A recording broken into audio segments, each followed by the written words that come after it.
This wholeness comes from the inside out. When we're living congruently with our values, there's happiness because there is that sense of wholeness. This wholeness is when the way of your being matches the truth of your being.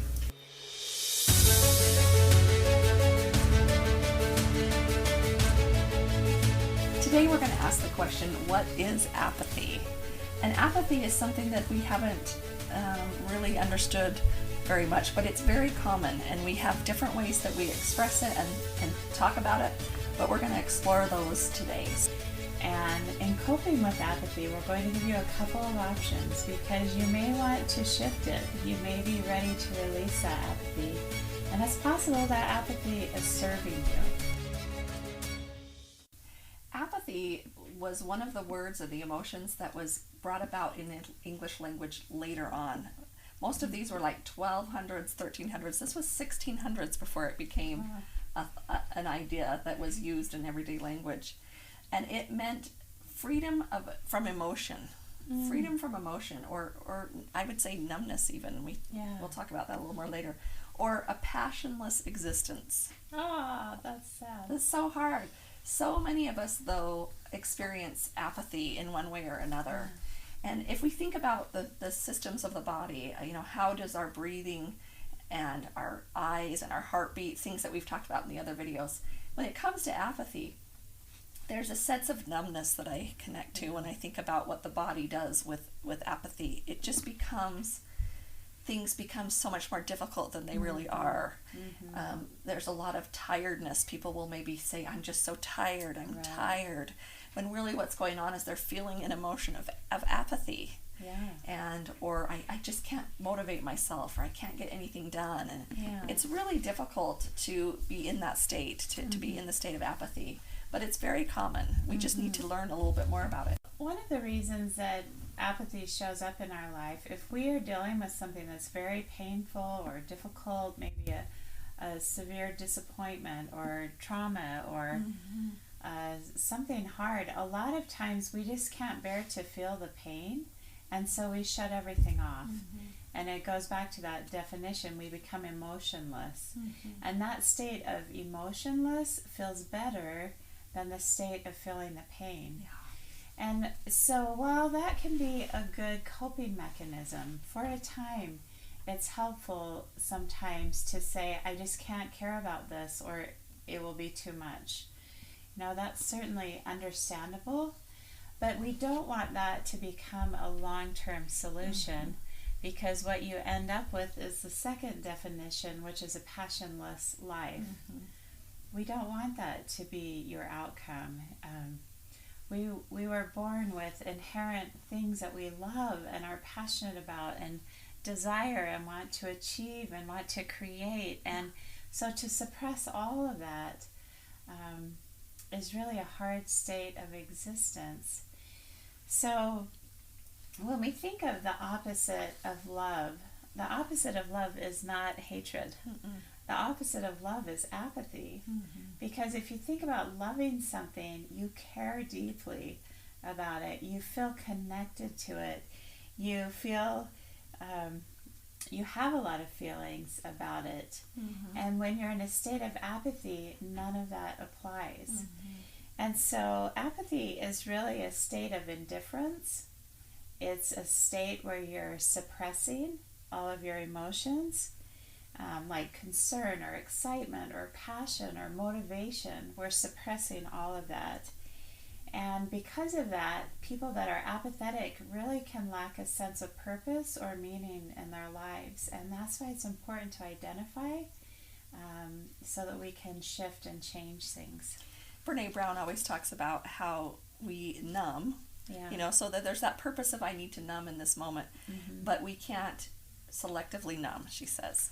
We cannot numb the negative without numbing the positive. So while we are numbing the pain, we are also blocking ourselves from feelings of peace and joy.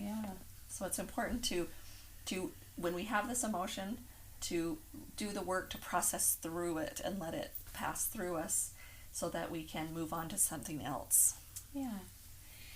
And so we hope that this explanation of apathy helps you maybe identify if that's what you're feeling in your life, if that's what you're challenged with or struggling with. We're going to talk about how to move through that state of apathy and get you back connected to life and back to a feeling of purpose, and hopefully help you connect to that reason that you're here, and just know that we believe in you, that we care deeply about you, and that we know you have something great to contribute to this world, and you have a life worth living. As with all the emotions, it's so important to start out with understanding and honoring the feelings that we have. That's always step number one. Yeah. As soon as we put resistance, then Or judgment. then it seems to persist. So understanding and honoring those feelings is a really important step in being able to process emotions. There are different ways that we need to look at. So where is the emotion coming from? We may need to ask ourselves if that apathy is asking us to rest. That's a possibility.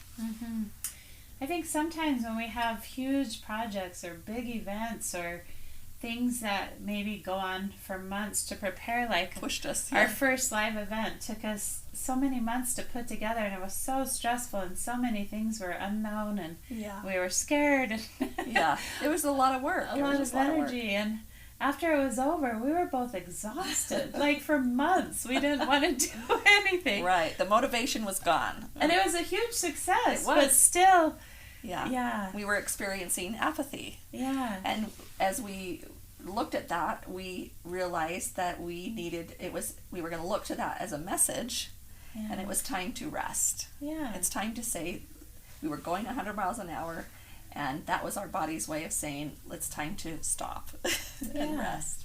And I think that's okay. And I think that's a beautiful thing that apathy can do. It can be a sign of time to change what we're doing, time to calm down, and time to try something different. Yeah. You may need to spend some time focusing on yourself and replenishing yourself. And that, in fact, I was pondering the other day about the creation of the world, and what came to me was that the seventh day, which is the day of rest, the day where nothing happened, no creation happened, that seventh day was just as important as the 6 days of creation that preceded it. And so it really is important for us to honor ourselves when we are saying we need time off, we need time away, we need to disconnect from all that passion and motivation and just be still. That's okay. And we talked about in the previous video, apathy is just kind of going into numbness or going into neutral, let's say. And sometimes we need that neutral. Yeah. But we don't want to stay there. No. Because if we stay in neutral or we stay in numb, then we miss out on the great things in life. And so it's important to see if that apathy is coming from a place of time off or if it's coming from somewhere else. And we have to kind of trust that, because I remember in the book Untethered Soul, he talks about a man. He says, imagine that you were sad for whatever reason, and you don't eat very much, and you don't sleep very much, and you lay on the couch, so you're living an apathetic life, really. And then somebody calls, and they're going to come over, and it's exciting to you, and you all of a sudden you hop off of the couch and you clean your house as fast as you can, and you've got all the energy that you need.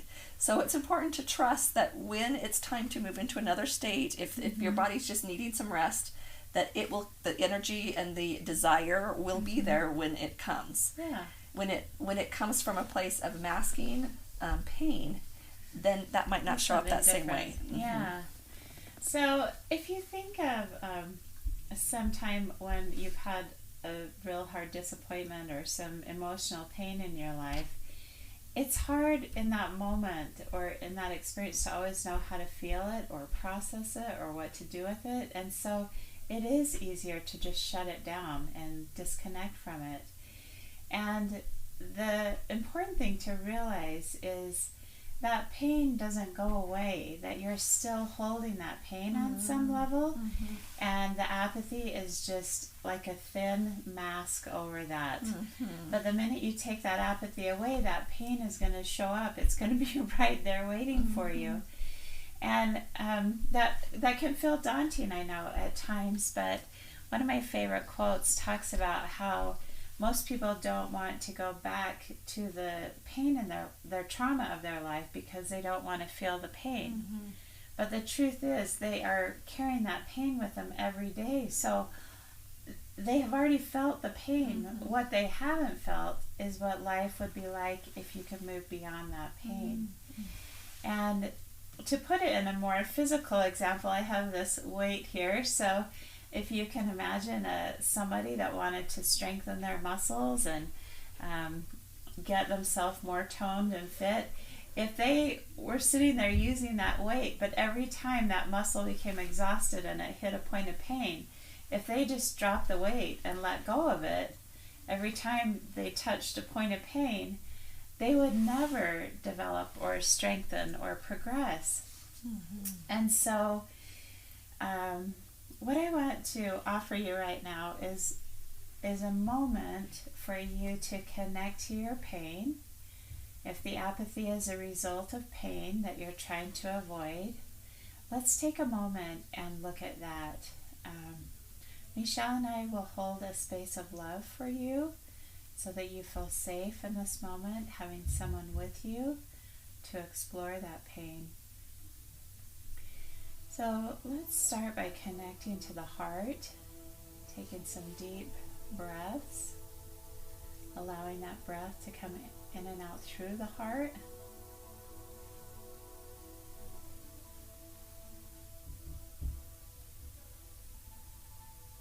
And if there's anything that you need to feel safe to move forward with that exercise, please take care of that need.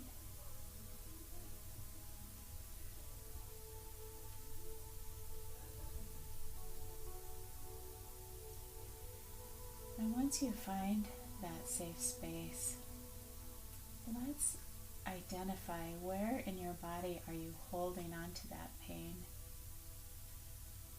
You'll be able to feel it somewhere. You might feel tense or tight or heavy.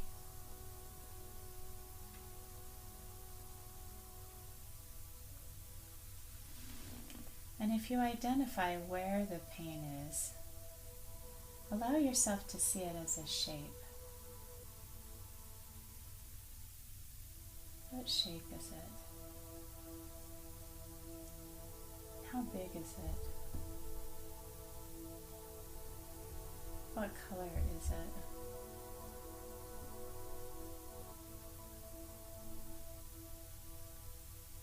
Once you get a sense of the size and the depth of that pain,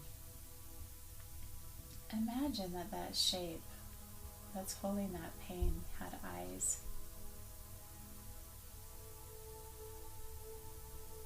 And as you look into those eyes, what are the eyes expressing?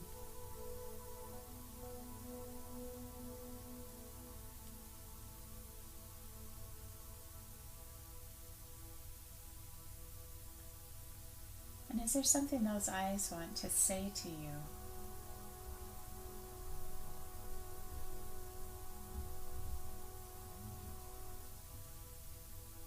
And how do you feel when you hear that?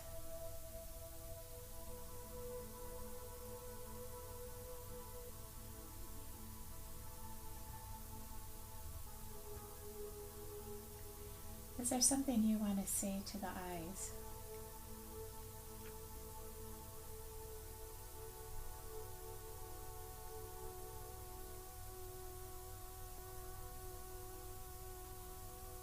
That shape has been holding that pain for you. Can you say to that shape, I see you, and I know that you're real. I know that you exist.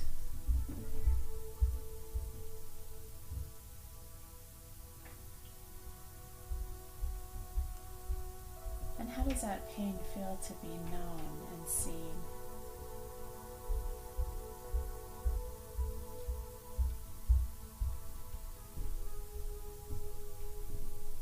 And is that shape happy holding that state of pain for you?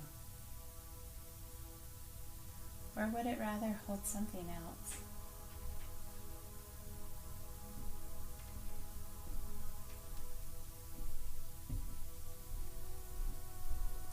And know that that pain can change. Just like you chose to hold the pain there, you can also choose to set it free. And if you're ready, allow that pain to transform into something more positive that can serve you and support you in your life.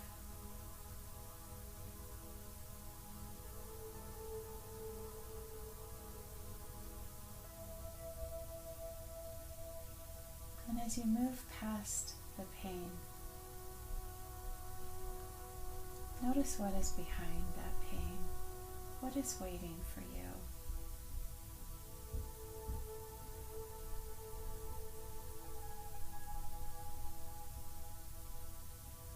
Behind that pain might be your motivation, your passion, your love for life. Whatever you see there, I want you to acknowledge it and say, I see you, my passion. I see you, my love. I see you, my sense of adventure, or whatever you find there.